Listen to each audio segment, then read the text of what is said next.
Сега ще гледа от тук, така. Искам отдолу. Ма няма да го виждаш хубаво. Няма да, наистина няма да. Ще виждам. Моля те! Няма да. Няма това така чудо.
Аплодисменти за Огняна Хризантема! Нашите домакини!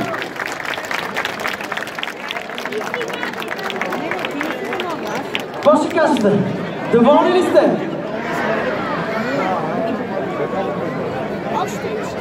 Така, сега ще ви запозная накратко с регламента. Много е важно, че всички отбори разполагат с едни и същи материали, за да могат на база избрана от тях мелодия да представят своите фантазии. След кратка пауза ще направят сега една свободна програма, 2-минутно шоу, а след това следва и 7-8 минутното музикално шоу, което вече се оценява и от нашото жури. Интересен е и начинът и критериите, по които журито ще оценява. Дали е подходяща музиката, дали ясно се разграничават показаните картини. Златна картина, цветна картина. Трябва да се съпоставят големината на цветята с музиката, броя на цветята в една картина. Трябва да се наблюдава дали ефектите отговарят на тактовете на съпровождащата музика. При ниски тонове фойерверките трябва да са ниски и финни, при барабани трябва да са големи и високи. И идва ред, журито да кажа за членовете на журито, забранено е да си говорите помежду си. Тук публиката ще следи за спазването на регламента. Готови ли сте за първото 2-минутно шоу, което не се оценява от нашото жури? Готови? Аплодисменти за отборът на Русия!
Wow.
само да ви кажа, че това беше подгряването. А след малко и самата състезателна част. Използвам паузата, тъй като колегите трябва да се подготвят. В началото на 90-те години се появява нова мода в състезанията по фойерверки в цяла Европа и света. На всяко състезание са се използвали все по-големи и скъпи фойерверки, за да се докаже колко е добро състезанието. Това довежда до финансови затруднения на организаторите на тези събития. Победител винаги е този участник, който може да си осигури най-скъпите и най-големи бомби и фойерверки. По този начин участниците без големи финансови възможности нямат шанс да покажат своите умения. При тези условия изкуството да се работи с фойерверки започва да запада.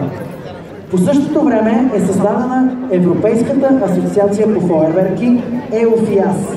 Тя играе ролята на свързващо звено между желанието на пиротехниците и пиротехническата индустрия. За първи път започва да се мисли за разработване и въвеждане на единна система за състезания с фойерверки и да се даде еднакъв шанс за изява на отборите. На преден план е поставено условието да има ограничени разходи на средствата и строго регламентирани видове и големина на пиротехническите средства. Време е да преминем и към следващата част, която е състезателна. Отново искам да ви кажа по какъв регламент днес работим. Световното първенство има строги правила. Предпоставките за участие в такъв род първенство е съответният отбор да е участвал най-малко един път преди това съответен международен фестивал. Пак казвам, журито оценява, преди малко ви изборих критериите, този път ще има и музика. Много е важно, че всеки отбор подготвя двуминутно шоу, което видяхме, а сега ще видим 7-8 минутно състезателно шоу. Готови ли сте за него? Нека го видим сега!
Прекрасно шоу! Отново моля ви за много силни аплодисменти за отбора на Русия! Аплодисменти за многоуважаваното жури! А сега отново се пренасяме на сцената, където концерта продължава. Заповядайте всички на сцената. Концерта продължава и вече виждам, че Дани Милев Бенд се качват на сцената. Аплодисменти за тях!